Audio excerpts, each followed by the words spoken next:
Okay, tonight we are in my lecture 4. This is the seventh lecture, including mine and Brother John, but this is the 4th set of lectures. And tonight we're in Hebrews chapter 2, verses 1 through 4. And the title, if I had to give it a title, of tonight's lecture is going to be Hebrews 2, 1 through 4. And it's going to be drift, and notice this now, temporal. And this word's come up a lot. It came up in Brother John's sermon this morning. It came up in Sunday school class. And it's something we're going to talk a lot about. Consequences. Drift and temporal consequences. That's our focus for tonight, okay? Now, notice what I said. Temporal consequences. Temporal consequences. What does temporal mean? Miss Bonnie, what's temporal? Right, yeah, the here and now. Yeah, as versus eternal, right, yes. Or eschatological, okay? So we're not talking about eschatological consequences. What are those? They're out in the future. The temporal consequences are in time, here and now. Here and now. So we're going to talk about drift and the here and now consequences that go along with drift, okay? Now, in Hebrews chapter 2, verses 1 through 4, and I want y'all to really pay attention to tonight, okay? It's very important. With Hebrews 2, 1 through 4, we encounter the first of what are commonly called the warning passages of Hebrews. Okay? These passages have generated enormous theological debate throughout the church history. The questions surrounding perseverance, apostasy, and judgment often dominate the discussion. Anybody in here ever heard you can lose your salvation? Usually, they're going to quote one of these Hebrews passages, the warning passages, okay? Especially Hebrews chapter 6 is where most people that say you can lose your salvation are going to go, okay? So they talk about perseverance. Calvinists will use the term perseverance of the saints. Do we have to persevere? No. We do not have to persevere. That is a falsehood built off of a misinterpretation of Hebrews. We don't persevere, we are preserved. There's a vast difference in those two words. I'm not saved because I made it to the end.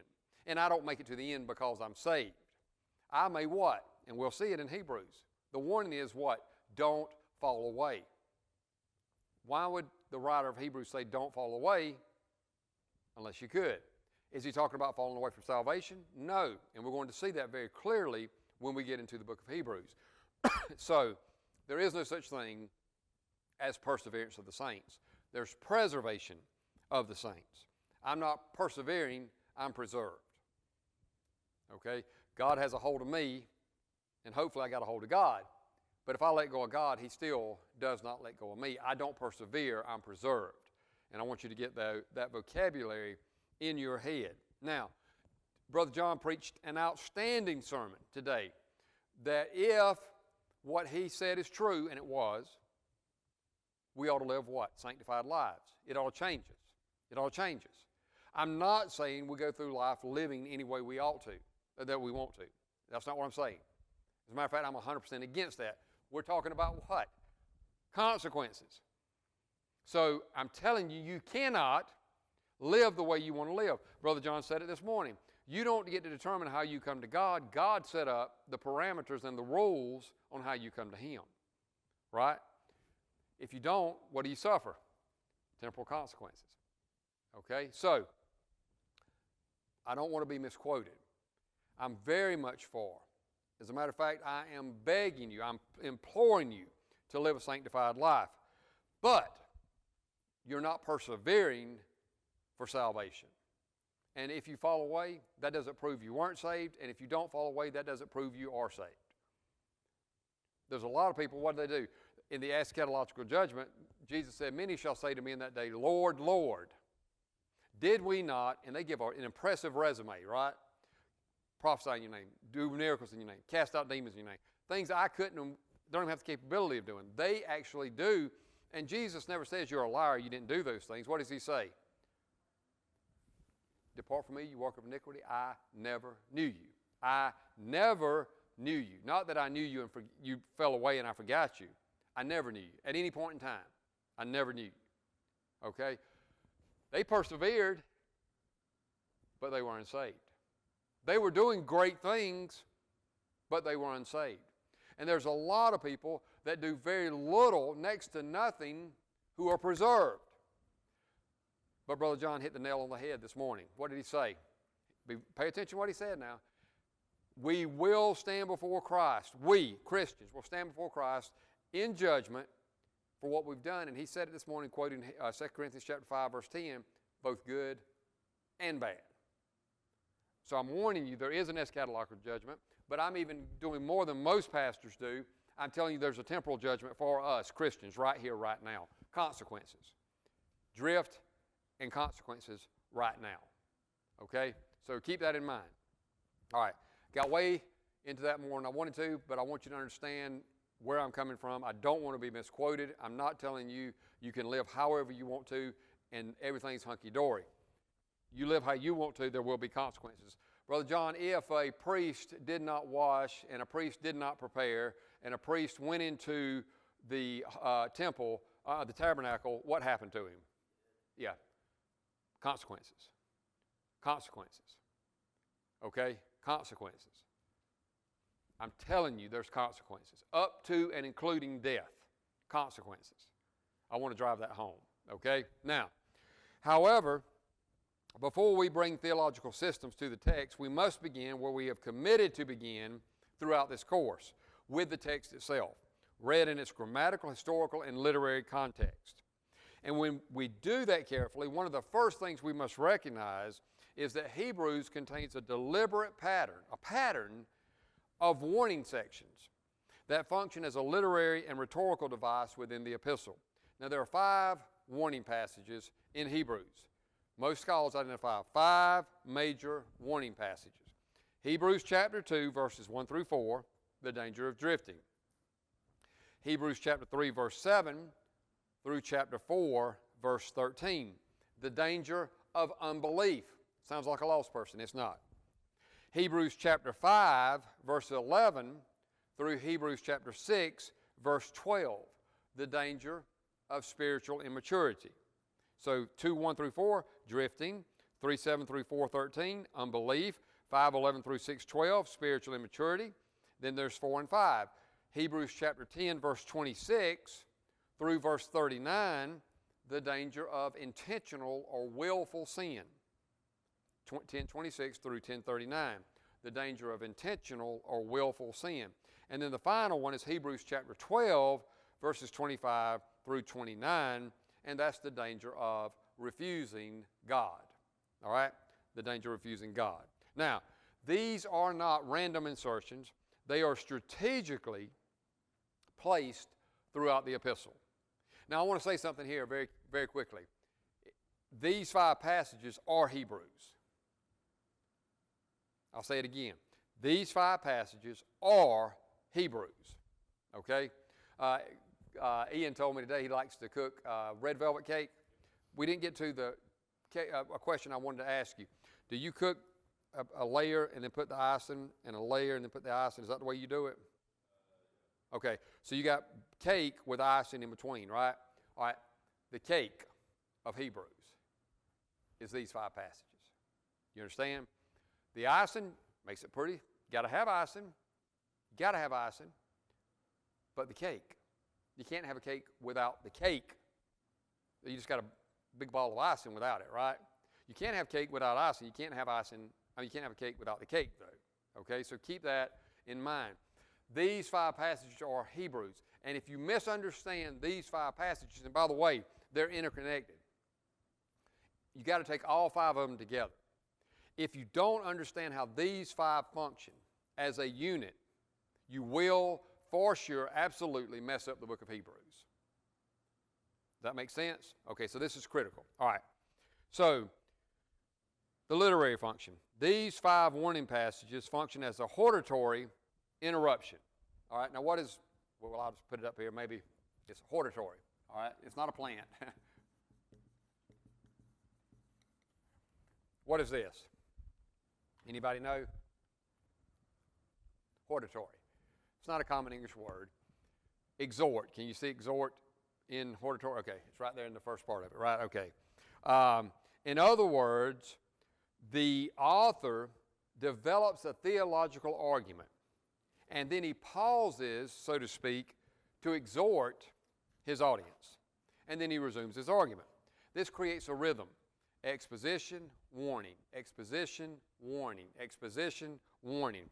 And this pattern reinforces the central message of this book. Revelation brings responsibility. The more you know, what? The more you're responsible. Spider-Man had the greatest quote in all of comic book history. With great power comes great responsibility, right? Yes. All right. So the more power you have, i.e. the Word of God, the knowledge of it, the more responsibility you have. All right, now there is a progressive intensity. A progressive intensity. The warning passages increase in intensity as the epistle progresses. The first warning speaks of drifting, then the later warnings speak of falling away, judgment, and refusal. Okay? So the consequence is what? They intensify. The sin, you start off drifting, you end up refusing. You start off with one judgment, you end up with a more severe judgment. Okay, so they're interlocked. You got to keep that in mind. This escalation suggests that the author is not describing different groups of people, but rather intensifying the seriousness of the same issue. Now, let's go back to our audience assumption, okay? If we're consistent with our earlier lectures, the warnings are best understood as addressed to believers, specifically Jewish believers who are under pressure. So the issue is not, and I want to make this abundantly clear,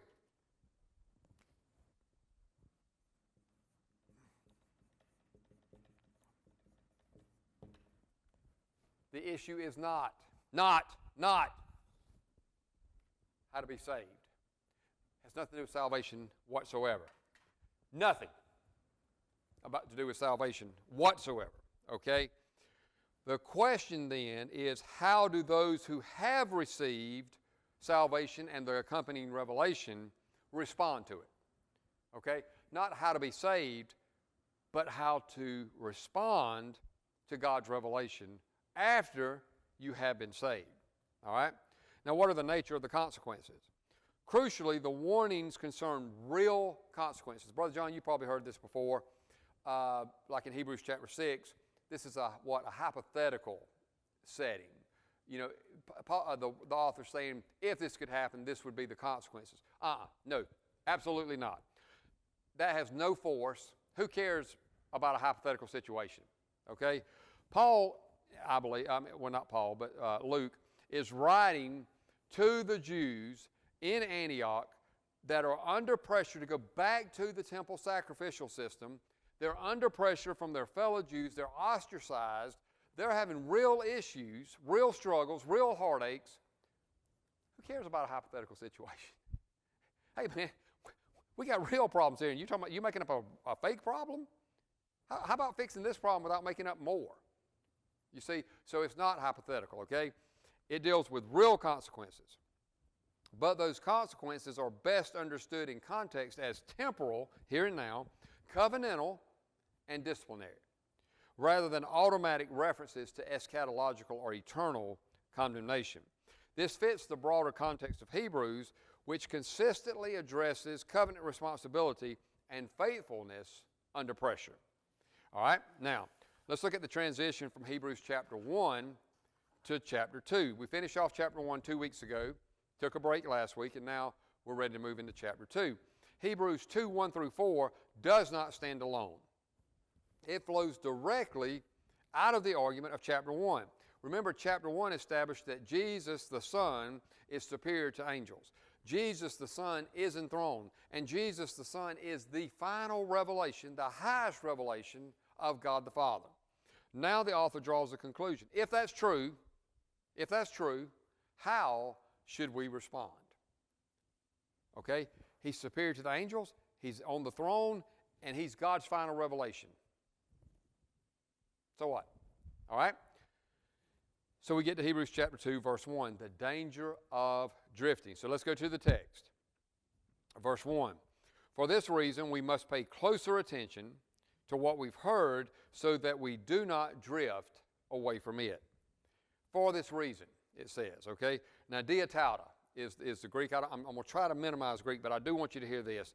Diatauta, D-I-A-T-O-U-T-O,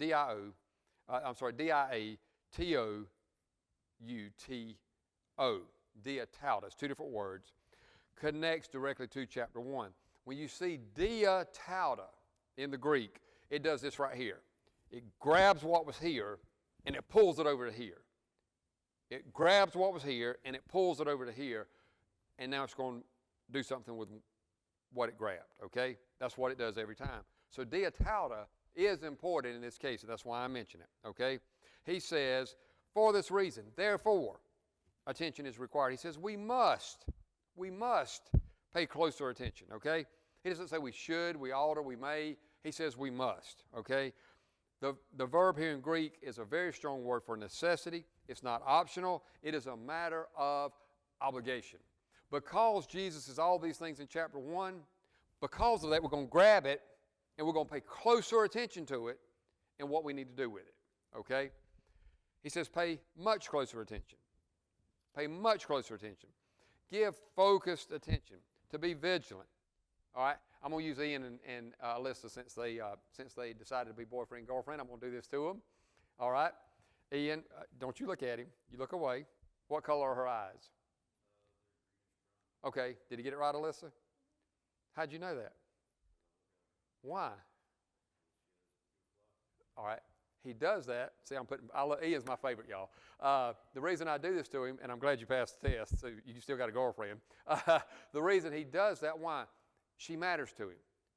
So he's paying attention to her eye color, right? Okay? It matters. It matters.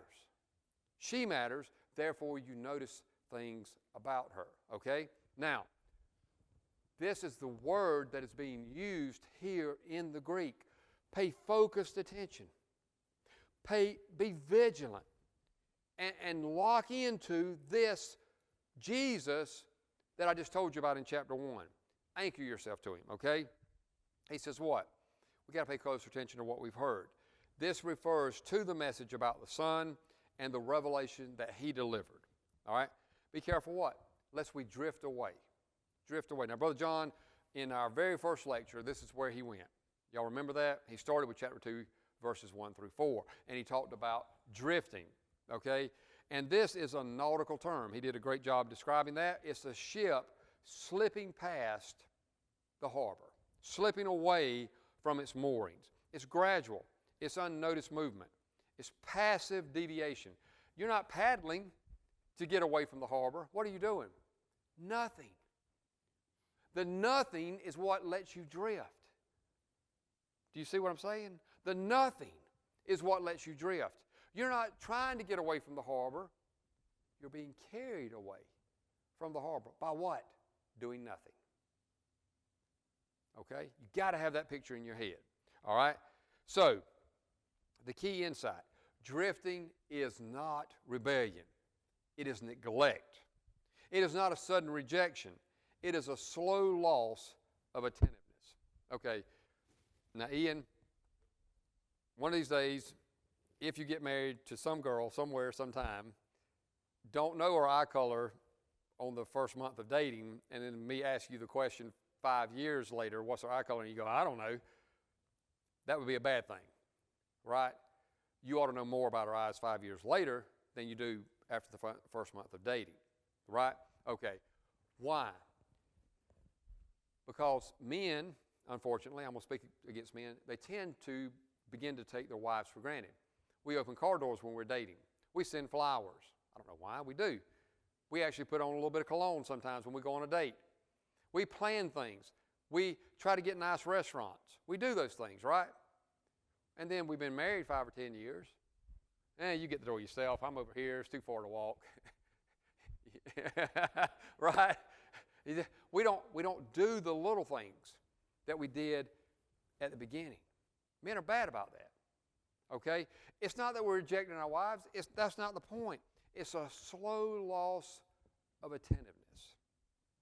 If we compare with Revelation 2:4, it's not sudden, but gradual while busy doing church.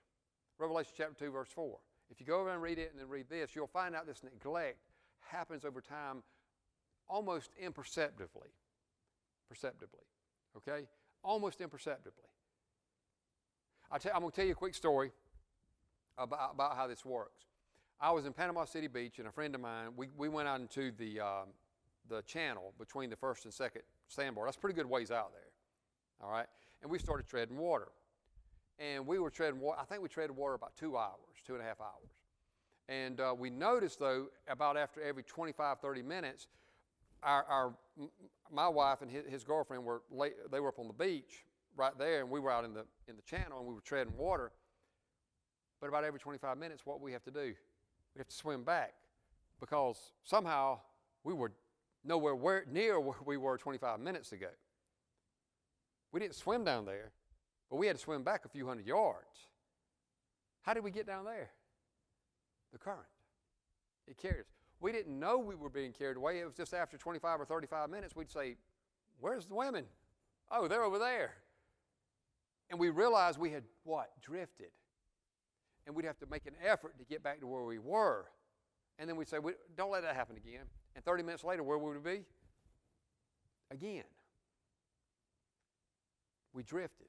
We didn't do anything to get down there. It's what we didn't do. We didn't fight the current. Okay? So, and people are busy. We were very busy. Have y'all ever treaded water? You got to keep moving, right? You got to keep moving. It's not like we were drowning. We were doing something. And a lot of people are busy doing church and drifting away from God. But I'm teaching Sunday school, and they're getting further from God. But I'm going to church every Sunday, and they're getting further from God. But I'm reading my Bible, they're getting further from God. They're busy, but they're drifting. Okay?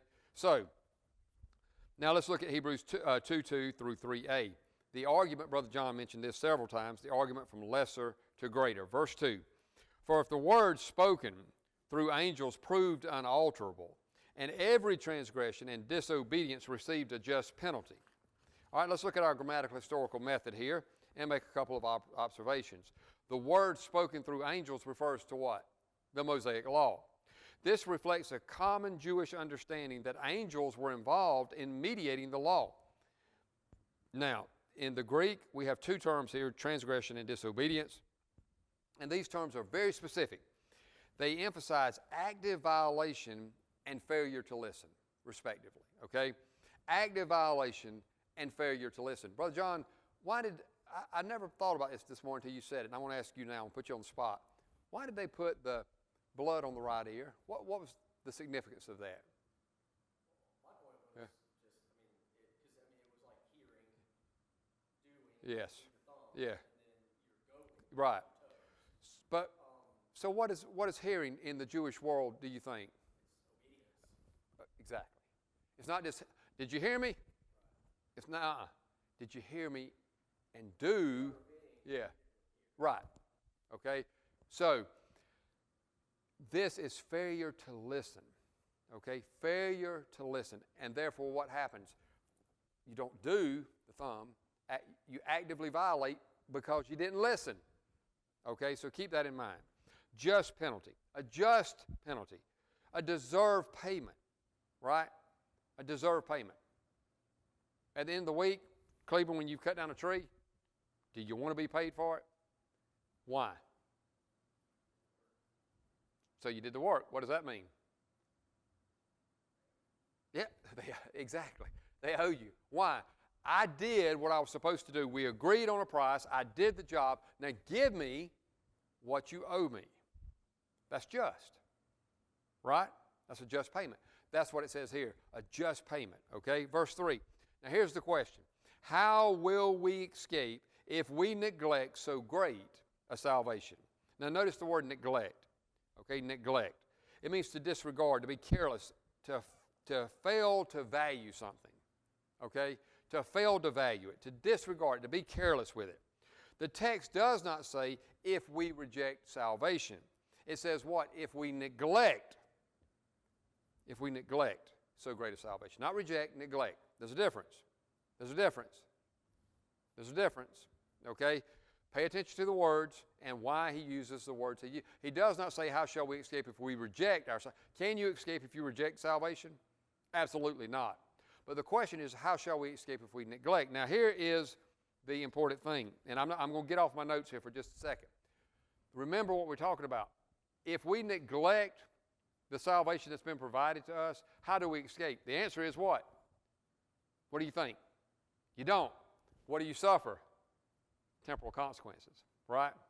You forget her eye colors and you're going to suffer a temporal consequence. I promise you. You're going to be buying flowers for a week, right? There's consequences if you neglect what matters to you.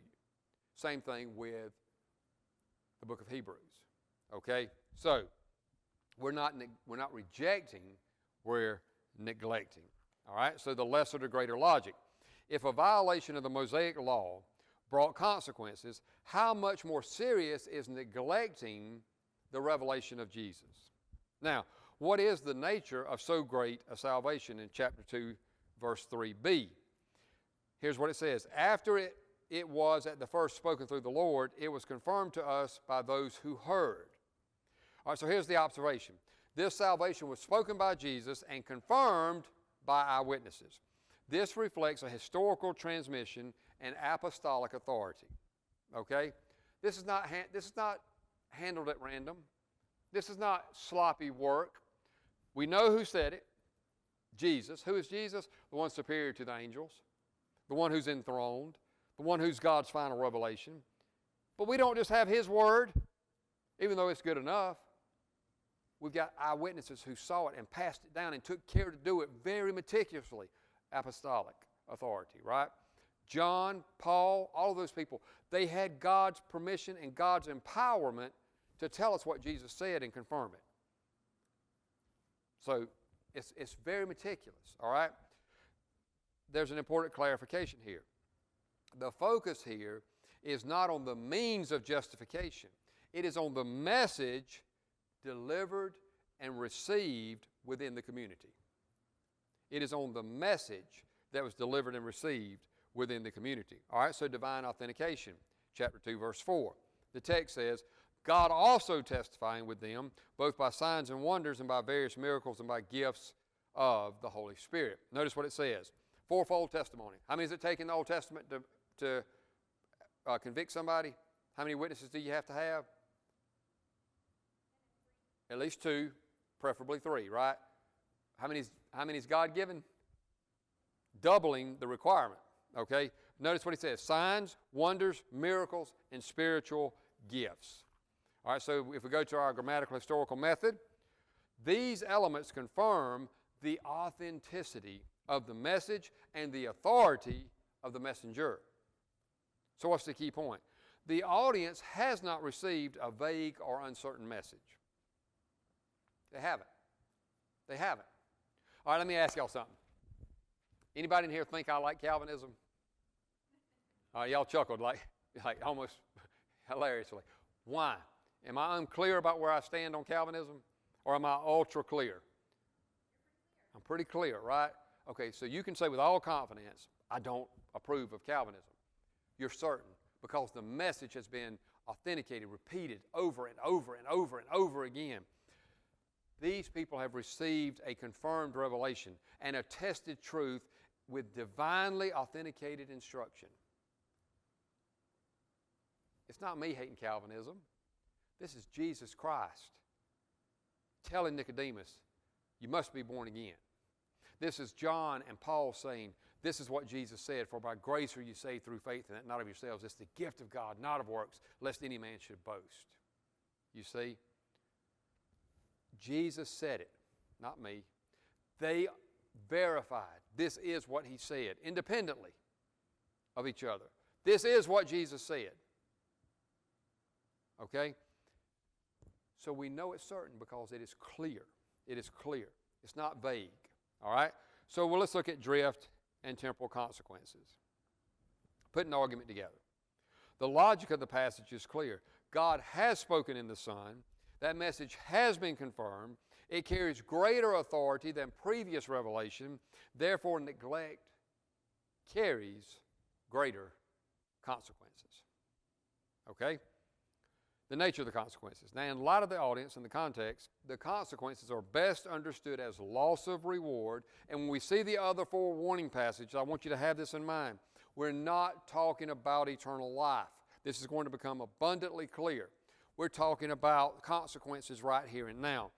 And what happens? By the time we get into the consequences, I'm going to go ahead and skip ahead off my notes for just a second. The children of Israel that left Egypt, that crossed through the Red Sea, that ate of the manna, that went to the borders of the Promised Land, did they get to go in? Why? Of unbelief and rebellion. God said, hey, you can take them. They said, nah, we don't think we can. Was everybody who was blocked from going into the Promised Land unsaved? No. No. Had nothing to do with their salvation. It had to do with what? Their reward. That's the picture he's drawing. You have to understand that.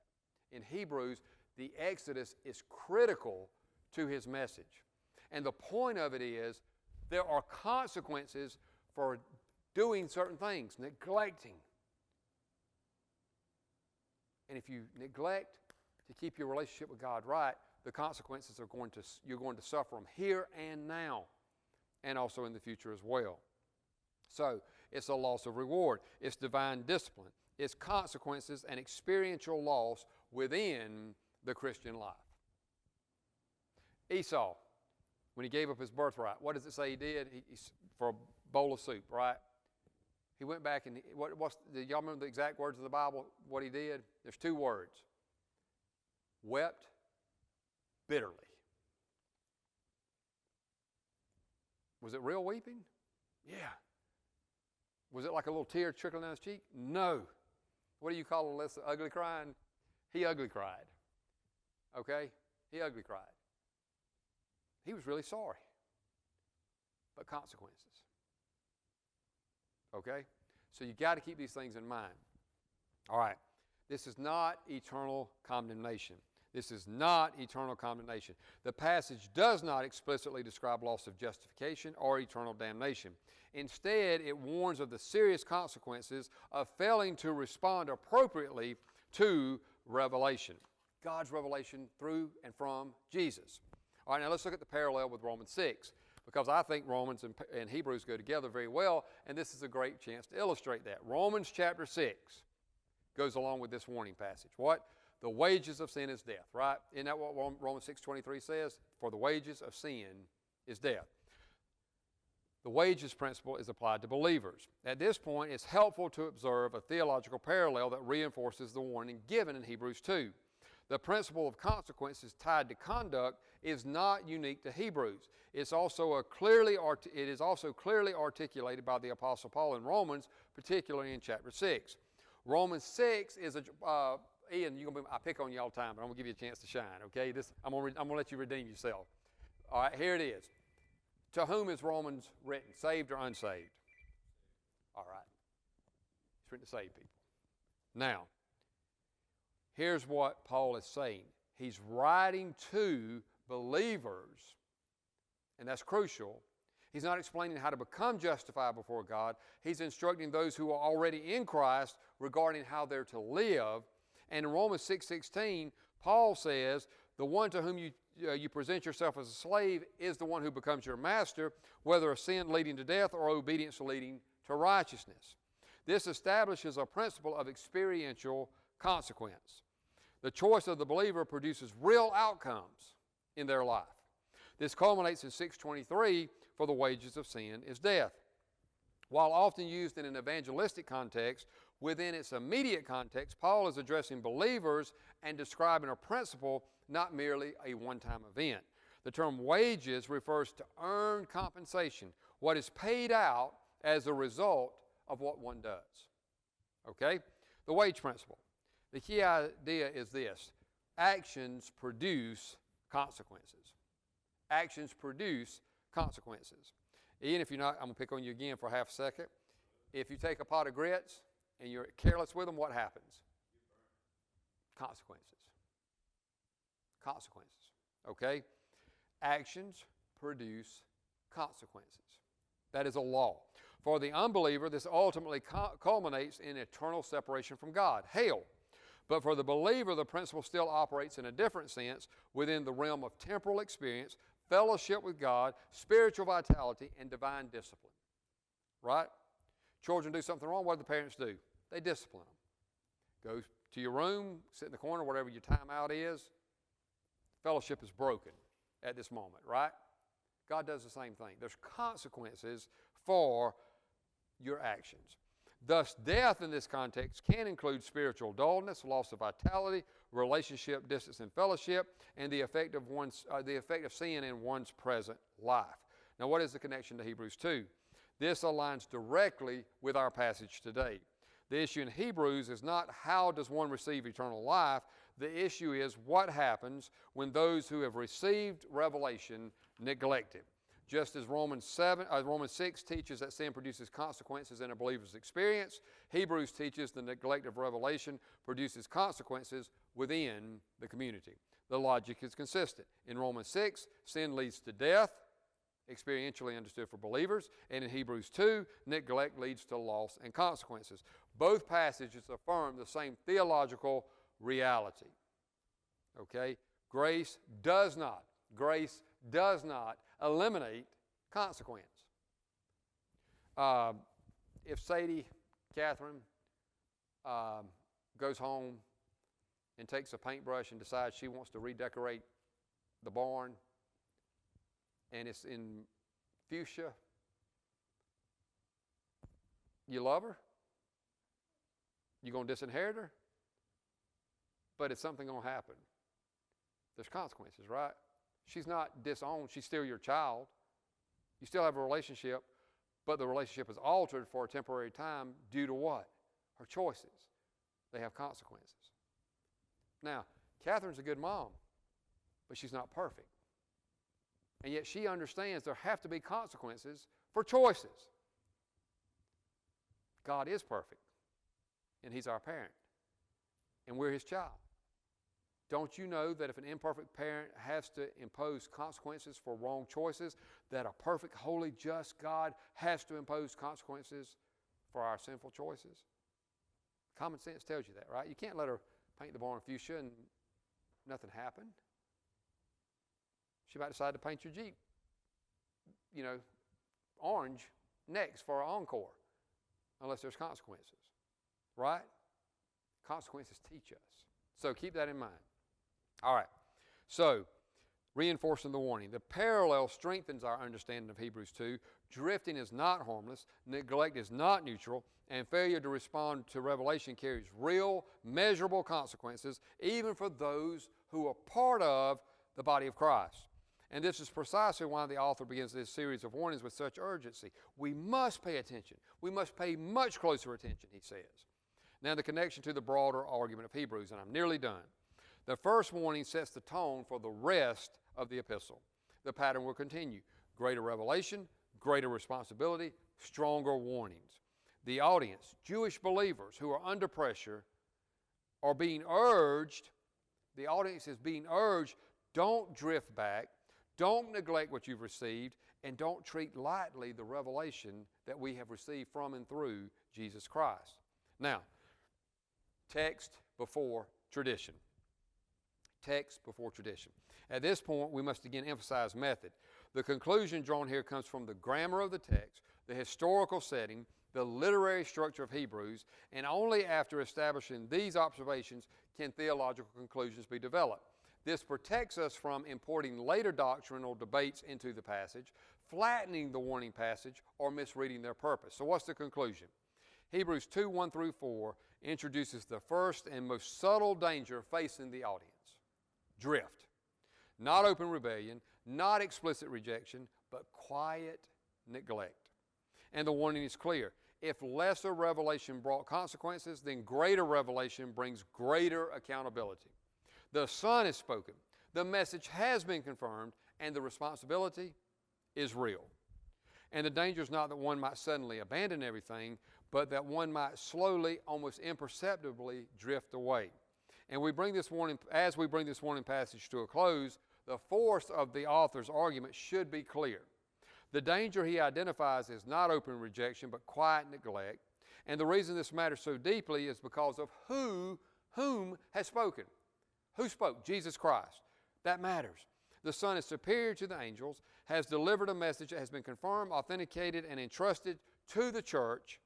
And therefore the issue is not merely theological understanding, but attentiveness, whether those who have received this revelation will remain anchored to it or gradually allow themselves to drift. My favorite song, my new song, we sang for the offertory today, The Anchor. I love that song. I've heard it 3 or 4 times here recently. The more I hear it, the more I love it. Okay? The anchor. The anchor is Jesus Christ. We would have to be fools to put slack in our line or to cut the anchor tie altogether and drift away from what holds us in God's blessing. That naturally raises the next question. If drifting is subtle, passive, and often unnoticed, then how is it prevented? What practices, instructors, and commitments serve as guardrails to keep believers anchored to the truth that they have received? In our next session, Brother John is going to take this foundation and move into the practical territory that I've just asked a question about in his lecture entitled Guardrails That Prevent Spiritual Drift. Thank you all for coming. All right, now my